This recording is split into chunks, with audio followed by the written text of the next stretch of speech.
In honor of International Polar Bear Day, we've decided to give our own polar bear celebrities, Luna and Cully, a break and cross borders to see what we can learn at the Toronto Zoo with their own polar bear family. We have 3 adult bears. We have our male Inukshuk. He's 11 years old. He's roughly about 1,100 pounds, big boy. And then we have our 2 girls and their twin sisters. They're 13 years old and their names are Aurora and Nikita. They're all pretty great bears. They all have their own individual personalities. Obviously, Inukshuk's our big male and he kind of bosses them around from time to time, but both the girls, they get along really well and they're here all the time together. And the 3 of them together are really cool to see. And brand new to the Toronto Zoo is a polar bear cub born right on site. Originally he was in our ICU in the Wildlife Health Center.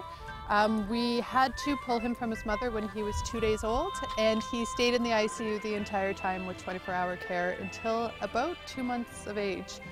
And then we were able to leave him overnight and kind of just mainly take care of him during the day.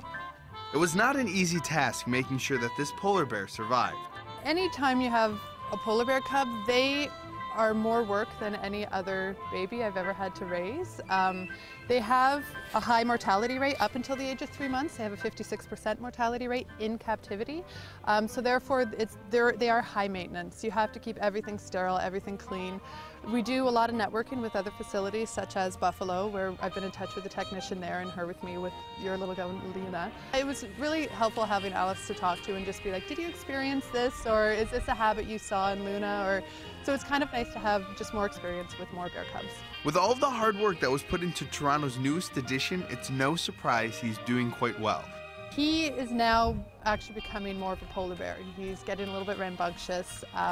He's getting a little bit more tricky to work with because he's kind of in his toddler, coming up to teenage stage. So he's asserting himself like any other polar bear would, not in a mean sense, but just testing his grounds. So he's got a great personality. He is pretty mellow and more curious. So he's not, if he hears a noise, he's not really afraid. He just kind of wants to investigate and see what it is. And now that he is out and about, he can join Toronto Zoo's other polar bears in their very important mission. This polar bear, as with our other polar bears, are Arctic ambassadors. So we have them here to help educate the public about the plight of the polar bears in the wild, what they're going through, what we can do to help them.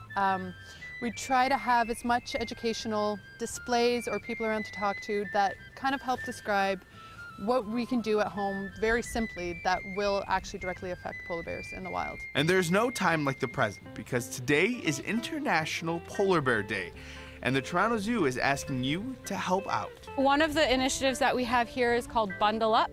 And what we're asking people to do, I know it sounds crazy because we're in the dead of winter here, but we're asking people to turn down their thermostats by a degree or 2 if you even could, and see if that really makes a difference. Grab a sweater, grab a blanket, grab someone you love, cuddle up with them and stay warm. It's because every little bit that we can do is going to help. It's going to help conserve the wild habitat for these bears and help keep our bears around.